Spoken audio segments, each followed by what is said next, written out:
Timothy Ntambo, Chairman, HRDC. Thank you. Talandira Malawi amene kulimvera konse tunajiona chintu chabwino kuti auze Malawi kuti kodi mawa ma demonstrations alipo kapena ayi. Ndiye tikupangisa ndithu press briefing imeneyi mochedwa apo pang'ono chifukwa chakuti anzathu ama city assembly amatipatsa makalata awo mochedwa. Ndiye febe timadikira kuti tilandire makalata ngakhale tinapatsa makalata kalekale wadziwisa kuti ifeyo ngati nzika tifuna tipange ndithu zionetsero. Komanso chakumasanaku Attorney General analemba chikalata chimene tinachiona pa social media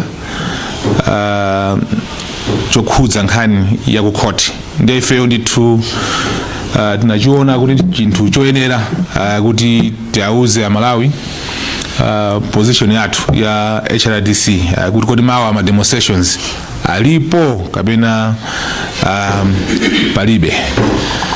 Ndiye ndiyapase acheya kuti angulankhula ziwiri zitatu za ma demonstrations amene ndithu wapanga mawa kuti kodi mawa Malawi amve ziti. Chair. All right. Thanks so much, Comrade Gift, Comrade Solomon, for coming to this presser. Just like yesterday, you can see a team growing thinner and thinner. The reason is simple. We said it that comrades are on the ground mobilizing. We take this issue so seriously and we do not want to take Malawians for granted. We have asked a question a number of times that for how long are some people going to take Malawians for granted? The Human Rights Defenders Coalition is people-centric. We are an institution that represent the will and the views of the citizens of this country. We are an institution that abides by the law to the letter. That's why when the court said we are putting a moratorium, we listened and we followed closely and counted closely until 14 days elapsed. Zimene tinanena so zuro kuti bungwe latuli ndi bungwe limalemekeza malamulo, ndi bungwe limene limalemekeza Amalawi, ndipo chifukwa chimene court itanena kuti akuika moratorium for 14 days kuti tikambirane, tinamvera court ndipo tinakambirana, zokambirana zathu zinatha. Chinangosara kukauza court kuti tinakumana, zokambirana zathu zinali motere. Taona karata ina yache yachoka kwa Attorney General yomwe ikunenaso kuti zionesero tisapange chifukwa choti sitinapite kukapanga report ku court.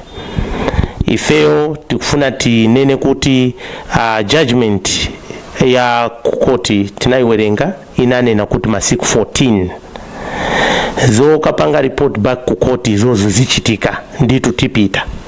Ndiye chimene mafuna ndinene kuti ifeyo ngati Human Rights Defenders Coalition na feso tapanga konzati maloya anthu oziwa za malamulo, ndipo tikudziwa kuti zimene tupangazi tikusata malamulo. Ndiye mawa ngati mmene tinalengezera zioneserozo zilipo. Amalawi tikufuna tiapempe konse kumene alili kuti Amalawi atuluke mwa unyinji, kuti tikapitilize pamene tinasiyira. Tinanena kuti tizasiya zimene zipokapoka Jane answer ndi make atatula pansi udindo. Tifuna tidandaule chinthu chimozi, ama city council, ma district councils takati udikira nthawi yonseyi chifukwa tinadandaulapo kuti chimavutanso abale atuwa amatawatawa siku romaliza pamene amazauza Malawi kuti sitikulolezani kuti mpange zionesero. Koma tifuna tiaziwise kuti lamulo limanena kuti tiaziwise, tinaziwisa, tinasata malamulo. Nde konse kumene Amalawi tilili kumene tanena kuti kukazionesero amalawi tituluke tipite kunsewu, koma tikufuna tiapempe apolisi athu kuti aonese kuti chitetezo kumeneko, ndipo taauza amalawi zulozulo timanena kuti zionesero zathu nizamtendere. Wina aliyense amene azabwe ndi zibwana za chisokonezo tizammanga ngati amalawi ma citizens azammanga munthuyo ndi kumusiya m'manja mwa polisi. Nde tinenepo sonkhani yoti talandira posachedwa apa yoti kaya kuti a president akuyenda ndi sangapereke chitetezo, ndi ife tikudabwa kuti ndikuti kumene zinalembedwa kuti a president akamayenda aliyense kuti zionesero kachina chilichonse ma activities aime. Nde timafuna tinene kuti ifeyo ngati anthu osata malamulo tikuwauzaso amalawi kuti tilibeso cholinga china chilichonse chopanga block a president. A president azayenda njira yawo bwinobwino ndi kupita ulendo. Meeting imene akukapangayo ndiyofunikira kwambiri ndi aifeso amalawi. Nde ife ndi bungwe la mtendere amalawi okonda mtendere, ndipo tikunena kuti tikupanga zioneserozi chifukwa cholinga chathu sichinateke. Zikanakalaso bwino a president sasa anatuluka tiuze kuti agene ansa aja apuma kapena ma commissioners aja atula pansi udindo. Zimenezi titakusangalalaso atatiuza utenga hotere. Kwa leroli ndimire pompano koma tikubwerezaso zioneserozi nizamtendere. Sitikufuna chisokonezo china chilichonse, tikamapita kunsewu tikufuna jeni ansa atule pansi udindo. Wina aliyense wobwera ndi chisokonezo chake izo ndi zake, tizammanga ngati ma citizens ndipo tizamusiya m'manja mwa polisi. Tikufuna tiyende mwabata paka cholinga chathu chiteke. Zikomo chairperson. Mwina Solomon ziwiri zitatu. Zikomo kwambiri a chairperson. I think line likhale dandaulo langa likhalena kuti dziko lidziwe kuti ife Hrdc nthawi imene titauzidwa ndi a court through the moratorium kuna kuti tisapange ma demonstrations. I think winalese akudziwa kuti sitinapange ma demonstrations, and tinali ndi nthawi imene tinauzidwa which was 14 days kuti tikambirane ndi the Attorney General and his whole group. First day ku Crossroads Hotel titakumana ndi the Attorney General himself, Honorable Kaleken Kapale. I personally representing HRDC together with our lawyer tinayankhulapo kuna kuti chinali chotikomera kuti china chilichonse chimene timayenera kukambirana ndi kupita mpaka na court had to be done within 14 days. Attorney General anavomera kuti everything chimene tipanga within 14 days. Tinakambirana within those 14 days. Kukambirana mweti makambirana kuzimatheka kuti mpaka na timakokana malo, so on and so forth. Fine, zinachitika tinakumana. Koma panopo one thing we should also inform the public nchokuna kuti tipeze iwo they actually took the role of rapporteuring. So they were compiling everything in terms of minutes amene tinakambirana. Koma ifeyo aku HRDC kuti tipeze that report, we had to push until we literally got the report last week. Now, because of the delays many anadipata aku Attorney General, many zinapangitsa kuna kuti if fail even to go to the court, it was not possible because we did not have the minutes on time, because timafuna tidziwe whether all the issues amene timakhala kukambirana ndi Attorney General were reflected in that report. Now, the moratorium, insofar as we're concerned, ndiyo kuti inane na 14 days, and like we said, kuna kuti within kuti sabange demonstrate for a period of 14 days. It was in the wisdom of the Supreme Court judge kuti it was going to be possible within 14 days to discuss. And tukumbukiranso kuna kuti mu ruling ya the Supreme Court judge ananena kuti samafuna kuti angoyimitsa ma demonstrations forever and for good. He was very mindful kuna kuti this is a right that everybody else, including the state president, sangati imitse to enjoy. And then at the end of the day, he only had imposed 14 days as a period within which we had not to demonstrate. Now, kulandira kata kuchoka ku Attorney General alongside Lilongwe City Council is a very clear indicator kuna kuti this is a connivance between these two offices. Kuna kuti give them this reason, we'll give them a similar reason. So what we are saying is this is a frustration yokuti akufuna ifeo Hrdc with every Malawian frustrated with the electoral process or the electoral justice not to exercise their right to demonstrate. So what we are saying is if we are continuing because we strongly believe that the spirit in which the ruling was entered by the Supreme Court judge was that understanding within 14 days everything would have been exhausted. Judge wili chimene ndaona somgata taona kuti akunena kuti we had failed to agree on certain issues, which it is true, but on the main I think amene anali ku meeting ya Attorney General ndife Hrdc who agree kuti pali zinthu zambiri mbiri zimene tinagwirizana zokuti if they were to do it just as we were to do all those things, the demonstrations are going to be as peaceful as we advocate them for. So what we're saying is these are tactics of the government wanting us not to demonstrate, and we are actually saying these demonstrations are going to go ahead because we really want to exercise this right. The last thing I want to comment is that ife tikudabwa Hrdc kuti yes timalemekeza state president and ulemu wawo a state president mawa ndi ulendo tikuwafunira aende kubwino ku America ko akatiperekeso moni wanzathu amene aliko ku America komano nkhani yayikulu imene tikufuna tikuuzidwa ndi ali Lilongwe City Council ndiona kuti apolisi sakhala afe mawa chifukwa kuti a state president akupita ku America. Now ife tikudabwa kuna kuti kodi tisiyano liti mapangidwe olakwika ngati amene omati munthu mmodzi amene ali state president akupita ku America, then it means our police service cannot give us the security to the many millions who are coming to demonstrate mawa. Ndichifukwa chani tikufuna tipitirize ulamuliro otero. Ulamuliro undu akalekale anzathu akunja amakhala kuti they are able, a president wao kandi a prime minister kandi kuti akuyenda amapatsa security koma it does not mean everything must stop in a country. I'll stop at that. Thank you.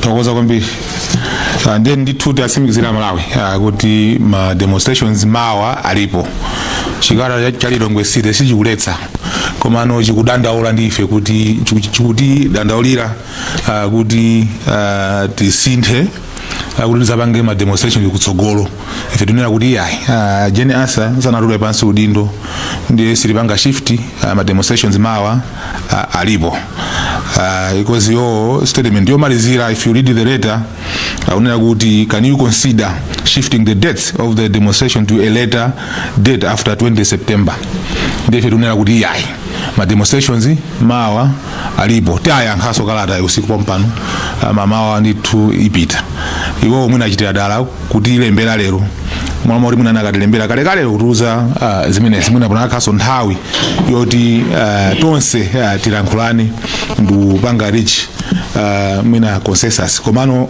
zikuonetsera kuti iwawa ndithu ona ndi mpeni umene anaubisa kuti ndithu atipase communication imene mochedwa ngati imene ndiye ifeyo ngati Malawi ife mawa ndithu tipita kunsewu kuzomba Blantyre Lilongwe Nzuzu Rumpi ndi Karonga madera amene ndithu akonzeka kuti apite kunsewu mwina ndingowapasako acheya kuti mwina angomalizitsa sanapereke nthawi ya mafunso. Mfundo imene yankulidwa loti and kumadikira kumabwera last minute aziwalitiro kuti a president ayenda choyamba chachiwiri tinapasa ma communications last week tawi yonse anangokara kumadikira ndi zimene tinkadandaula meeting muja zotama panga dala osatiyanka kuti last minute especially mazuro like karata iyi yangofika panopa ndikufuna ndinene izi boma latu lisiye kuwatenga Malawi ngati ndi marobot. They should stop considering our people like robots, where you tell them that this is the direction, they face that direction. Face this direction, they face that direction. It takes preparations to organize a demonstration. And people do not organize a demonstration to go and smile or dance in the streets. People go to complain. So when you are dealing with the citizens who are bitter, who are not happy, because the president is running away from firing Jane answer, and you consider to say, let's wait and we'll communicate to them when it is too late so that they cannot do anything. Such type of tricks and tactics will not help anyone. Ndetufuna apempe tikadandauraso court kuti karidwe lomwe lija tinkalidandaura lija aliwonesaso pa zionesero zimenezi anali kuti nthawi yonseyi kuzatiuza last minute za zimenezi. Ndifuna ndisindike kuti kulibe muntu amene angalese zionesero izizi tikuziziwiratu. Tikufuna apempe apolisi madera monse mtachuramo ife tinasata malamulo bwinobwino tinapasa makarata chonde apolisi pitani kunsewu mmene tinagwirizanira mubwerese apolisi ambiri na feso tikandi anthu watu ambiri tionesese kuti tigwire ntchito iyi limodzi bwinobwino. Koma I repeat, asiye kutenga anthu ngati ma robots. They shouldn't think kuti if you are Hrdc every time last minute kauza and kuti antu musapite kumseo, next time they will be disappointed because antu pamawa azasiya kutimvera so ifeyo. Then they shouldn't be putting us in an awkward situation kuti every time basi tizingovutika chonchi. Ndeta auza kuti zionesero mawa ziliko tikufuna apolisi si anthu ochepa ata kugawa pakati ena apite kwa president ena akare ndi Malawi kunoko. We want to stop even behavior kuti kumazazisa police njira zonse wao kuku anthu zinthu zikubedwa. That behavior should stop. We respect our president. Ayende bwino akati pange represent koma zioneserozo zipitiriza and kufuna asimikizire even tikukamba next week tionjezeraso magia. Because chimene tikufuna nchoti Jane answer tule pansi udindo ndi make commission. We lost trust in them. Amalawi kuna kuli konse kumene mulili chonde takupempani mbwere mwawo nyinji mawa. Tomorrow is a 2 million march. You have to come. Karata imene mwaiona ina iliyonse mumve kwa ifeo tanena kuti tinapanga forum malamulo ndipo zionesero mawa ziliko. Sikoma mbiche ngobereka mpata wa mafusa awiri atatu utachedwa kale. Any question? Yes. My name is Kathy Maulidi, Media FM. I just want to know if you're still maintaining the 3 days from Wednesday to Friday, or if it will just be a day tomorrow.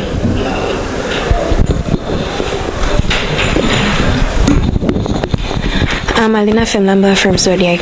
I just want to get it clear. What assurance are you going to give Malawians on this day, considering the fact that the City Council has made it clear that there won't be security detail tomorrow? Right, I'm Christopher Kamanga from Channel 4 Nations Radio. I just wanted to find out if you are not somehow afraid of maybe creating something like havoc tomorrow, if maybe the police don't give the security as maybe it is being feared of, considering that they have said that most of their policemen will be escorting President Peter Mutharika, and if maybe the MDF turns on the street tomorrow, as it happened when last time when the demonstrations were put off, we saw heavy presence of the MDF soldiers, which maybe can create some sort of havoc in the streets. Are you not looking at that fact that maybe there can be lack of security tomorrow? Timothy Kajidwa, just wanted to find out, have you find out the rules that the president will use so that there will be no collision? I should just add, you said that you have consulted Rico Mines, but you didn't say what they have said on what the Attorney General has put in the letter.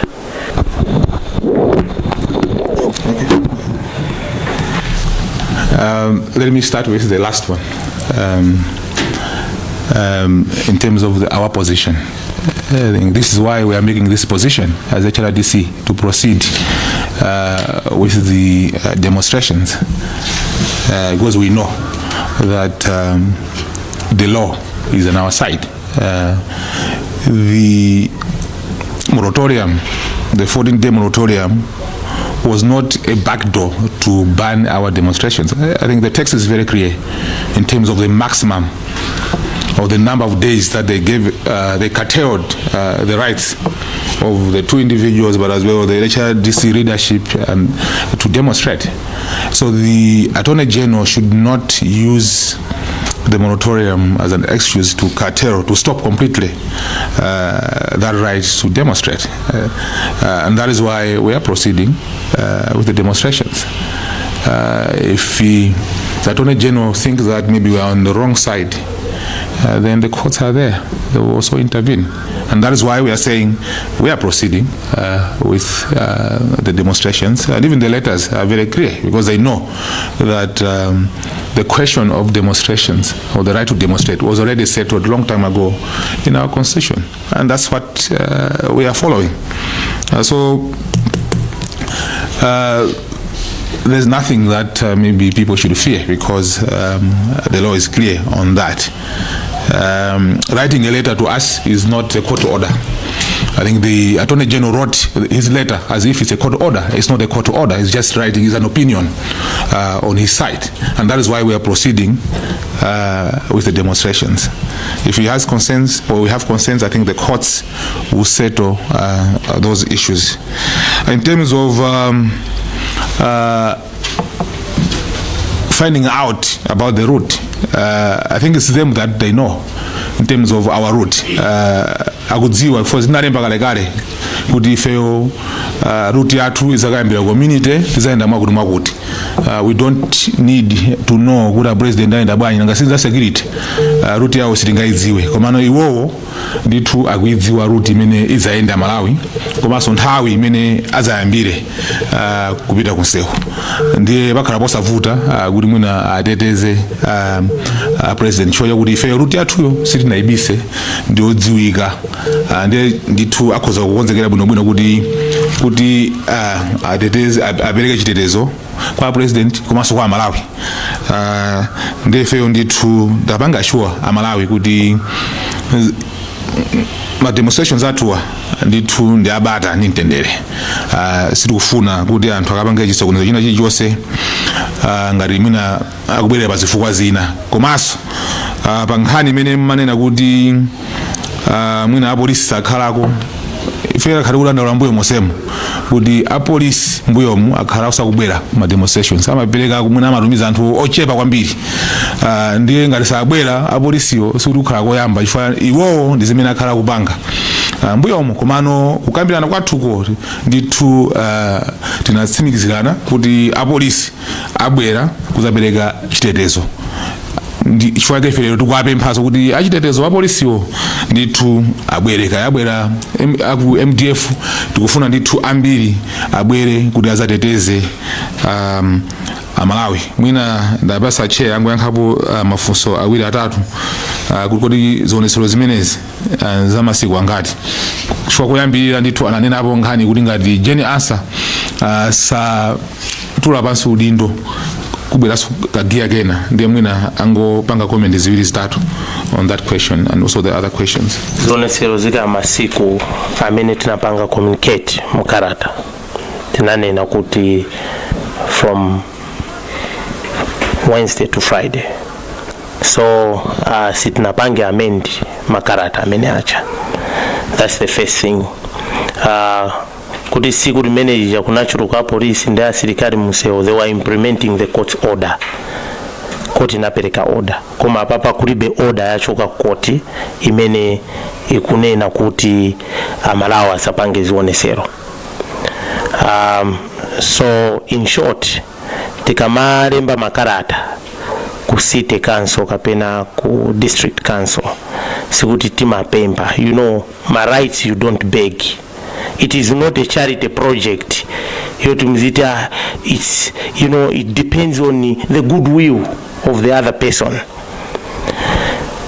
These are the things we would want to educate Malawians. Kuti amalawi aziziwa kuti rights are not principles that are given out of generosity to say wina kumvera chisoni kuti ndakuvomerezana. Zimene sinakambira naso tinanena kuti sazamveso wina kulemba karata kuti will not allow you to demonstrate. Tinakambirana ndipo zinthu zisana suseso tinagwirizana kuti palibe kuyambira president paka pamusi amene ndi mphamvu tukateo ma rights ya anthu. Izizi tinakambirana. Chitetezocho akuyenera kupereka chitetezo. Tinagwirizana nde ifeyo tanenaso kuti court tikapitaso kuti anthu tinazagwirizana anatipanga sure kuti azibweresa polisi koma sana bweresa polisi pazifukwa zanji. Ndizimene mangofuna ndiwonjezere kuti tikuwapempa kuti azabweresa polisi, ndipo kuno kuli Longwe tikudziwa amatengaso wa polisi mumadedza mu mutimo kwina kusitipanga zionesero. Sitinalengeze district ina iliyonse and anatipempa kuyamba kalekale kuti mkalengeza kuna kuli konse timavutika chifukwa polisi amakala ochepa. Ndipo panopa tikufuna tiapempe aitana polisi ambiri. Tinaona polisi ambiri siku limene jamani kuti sapange zionesero. And tinaona ndi zida zoopsa zoti sitinazionepo. Tufuna zida zimenezo azikana nazo nthawi ina iliyonse so that amalawi aziziwa kuti ati safe. So mawa we expect them a president atutima akonda adusa atuluka bwinobwino akati pange represent kumeneko koma tikufuna nditu na also a president wazimvaso kulira kwatu kuti Gen answer ndi makes it wafuna iwo ngati akufuna titandize kuti lero usiku atuuze kuti Gen answer ndi make time misakaye zionesero zimira pompo ziko.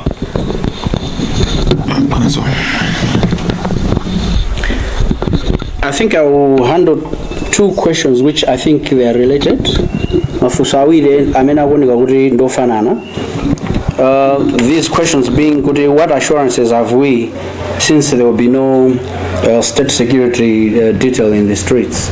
I think I take similarity with a question which said, could there not be havoc in the streets should we proceed with the demonstrations? Just want to make mention, if HRDC will still repeat calling for peaceful demonstrations. And those that would like to call to come and demonstrate are only those that have the good intentions to peacefully demonstrate tomorrow. And this is coming from deep our hearts, because our conviction as the HRDCs is that we would like to have peaceful demonstrations. Perhaps by the same vein, it must exercise the minds of the security detail that it is for this reason that they need to be in our company so that they are able to thwart every criminal element that may creep into our demonstrations. And then a plea also that them having put a statement through the Longwe City Council that they may not avail to the demonstrations because they would like to give the state president the abundance of the security that he deserves. We're actually saying, yes, let them proceed to do that. We would like to have our state president protected. He's our #1 citizen. But equally, that should not, but equally our fellow Malawians tomorrow coming to demonstrate must be given the security that they equally deserve, because one, they pay taxes for the same, and that they deserve and they have got a right to be provided with that particular security. Now, that being said, I think it must it must have a feel in our security detail that HRDC is an institution that is advocating for peace, and we are advocating time without number that those that are coming to demonstrate must come there to peacefully demonstrate, and we would like the police and possibly the army, as my colleague Gift Trepens mentioned earlier, to come and help us, because for them having announced that they are not going to come, those who have got the culpable mind to cause havoc in the streets, as you rightfully put it, will take advantage over their statements. Mujijewa tukuwapempha wina aliyense amalawi amene mukubwera mawa kuti mubwere ndi cholinga chokuti tikhale ndi ma demonstration aufulu abata. Onse amene akubwera mawa ndi zolinga zokuti azaonongeka ni mashopu kagenda anthu, tikuwapempha kuti asabwere. Ife ya HRDC takhala tikunena nthawi ndi nthawi kunena kuti zionetsero zathu tifuna zabata. Tikuwapempha apolisi kunena kuti zatithandizeni kwa ife amene tikufuna kupanga demonstrate, titetezedwe ndi anthu amene angakhale ndi cholinga chofuna kusokoneza ma demonstrations, ndikuwaononga, nkuyamba kuononga ma building kapena kugenda anthu ena ndi ena. Ife HRDC tikuwapemphanso anthu achitetezo na kuti pakuyankhula kwanu achitetezo makamaka aku polisi kunena kupyolera ku Lilongwe City Council kuti simubwera kudzakhala nafe pa ma demonstrations kuti mudzaonetsetse kuti kulibata, tikuona ngati mukuwapatsa mwayi amene amakhala akusokoneza ma demonstrations. Ndi cholinga chathu kukhani ma demonstrations abata, ndipo tikupemphani apolisi kuna kuti mawa tifikireni, lithandizeni dziko. Sa president okha amene amafuna kukhala ndi security ndi tonse ya Malawi. Dziko mwambiri. Mwambiri. Pamene pandithu ndiye pamapeto pa press briefing koma ndikuwatsimikizira Malawi kuti ndithu tiyeni tonse tikatuluke ndithu mu unyinji wathu, komanso tiziwe kuti zionetsero zathu zamawa komanso masiku amene akubwerawa ndithu zabata, tisaphwanyire ufulu wa munthu wina uliwonse. Komanso tikamaphwanya maufulu a anthu ena amatengerapo mpata kuti maufulu ena atsekedwe, ndife sitifuna tione zimenezo. Komanso tikapempha polisi wakamona munthu akusokoneza ndithu lamulo likagwire ntchito, mangani amene akuba, amene akuphwanya zinthu, amene ndithu akupanga violate ma rights anzawo, ife amene ndithu singamuyikire kumbuyo. Ndiye tikakumana mawa ndithu kunsewu, tikufuna ndithu kuyenda kwabwino mawa. Zikomo kwambiri.